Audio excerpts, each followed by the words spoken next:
तो पहली खबर है लखनऊ से। लखनऊ में हाउस टैक्स का असेसमेंट और भी ट्रांसपेरेंट होगा। इसके लिए Lucknow municipal corporation property tax management system यानी कि पीटीएमएस को इंप्लीमेंट करने वाली है। इससे बिल्डिंग टैक्स कैलकुलेशन से जुड़े आकलन और वसूली ज्यादा पारदर्शी और सटीक हो सकेगी। इस सिस्टम में हर एक प्रॉपर्टी का डिजिटल रिकॉर्ड तैयार किया जाएगा, जिसमें बिल्डिंग का असली बिल्टअप एरिया, इस्तेमाल और मालिकाना जानकारी दर्ज रहेगी। इससे अंडर एसेस यानी कि कम टैक्स लगने वाली या टैक्स के दायरे में नहीं आने वाली संपत्तियों को चिन्हित भी किया जा सकेगा। पीटीएमएस की मदद से गलत टैक्स दर, मनमाना आकलन या पुराने रिकॉर्ड की वजह से होने वाली शिकायत कम होंगी और नागरिक और अधिकारी दोनों टैक्स डेटा को आसानी से देख और यहां पर समझ सकेंगे। सर, क्या लगता है कि हाउस टैक्स पर जो ट्रांसपेरेंसी को लेकर इस फैसले को आप कैसे यहां पर देख रहे हैं?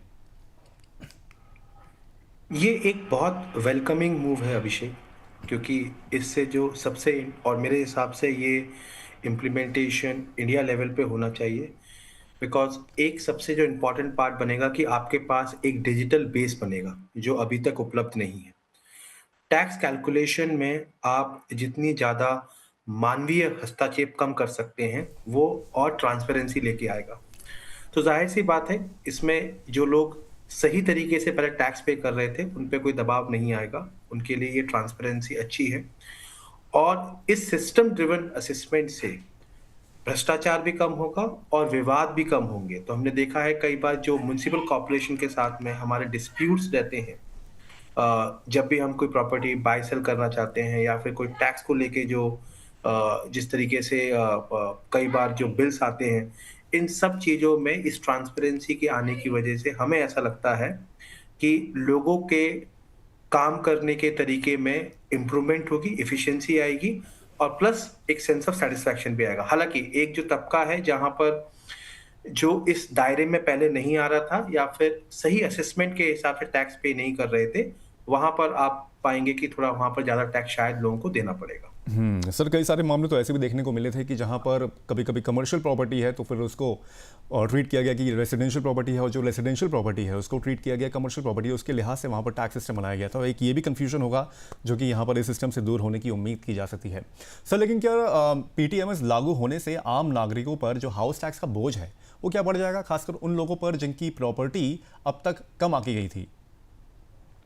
देखिए, सही तरीके से असेस की गई प्रॉपर्टीज पे कोई बोझ नहीं बढ़ेगा, लेकिन जाहिर सी बात है कि जिन्होंने कम आकी गई थी या जो नेटवर्क के बाहर थी, वहां पर ये जो टैक्स है वो बढ़ेगा। बट अगर आप एक नागरिक के पॉइंट ऑफ व्यू से आप देखेंगे तो ये अच्छा है। प्रैक्टिकली आप इसको ऐसा देखिए कि हम एक सैलरीड इंडिविजुअल हैं और हमारे जो टैक्स डिडक्ट होते हैं वो एम्प्लॉयर लेवल पे डिडक्ट होते हैं, वेरेस कई दूसरे तरीके से लोग टैक्स बचाने की कोशिश करते हैं। तो इसका मतलब ये नहीं है कि सैलरीड इंडिविजुअल के साथ में जो टैक्स पे किया जा रहा है वो गलत है और जो टैक्स बचा पा रहे हैं वो सही है। तो मेरे हिसाब से ये इक्वलाइजेशन हेल्प करेगा। इनफैक्ट एक और पर्सपेक्टिव है कि जब जब इस तरीके के इम्प्लीमेंटेशंस होते हैं, इससे एक लार्जर पॉपुलेशन को बेनिफिट मिलता है। I will explain to you. अभी एक रीसेंट इंसिडेंट से जैसे आपने देखा कि गवर्नमेंट ने जीएसटी रैशनलाइज किया।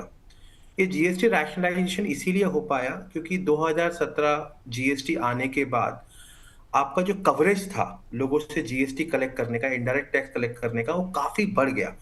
तो उससे चोरियां कम हुई, ट्रांसपेरेंसी इंप्रूव हुई। उसका फायदा ये मिला कि गवर्नमेंट के ऊपर वो दबाव बना या गवर्नमेंट वो कर पाई कि अपने रेवेन्यू बढ़ाने के साथ साथ में जीएसटी का दबाव लोगों के साथ कम कर पाया। तो हमें भी ऐसा लगता है कि अगर इसमें ट्रांसपेरेंसी बढ़ेगी, कलेक्शन बढ़ेगा, तो जिस तेजी से हाउस टैक्स बढ़ाए जाते हैं और जो घाटे होते हैं म्युनिसिपल कॉर्पोरेशंस के, वो मैनेज करने में भी आसानी रहेगी और फ्यूचर में भी ये टैक्स उस रेट से नहीं बढ़ने चाहिए अगर उनका कलेक्शन रेट अच्छा रहता है।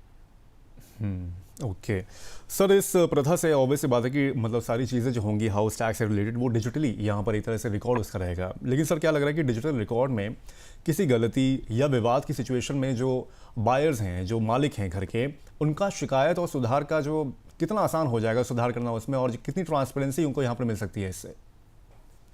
देखिए, उम्मीद की जा रही है कि जब जब किसी चीज़ का डिजिटाइजेशन होता है तो जाहिर सी बात है कि जो गवर्नमेंट है या जो बॉडी है वो किस तरीके से कस्टमर एक्सपीरियंस को आगे लेके जाती है। तो अगर इस इम्प्लीमेंटेशन के साथ में ऑनलाइन ग्रीवेंस रिड्रेसल बनाया जाता है।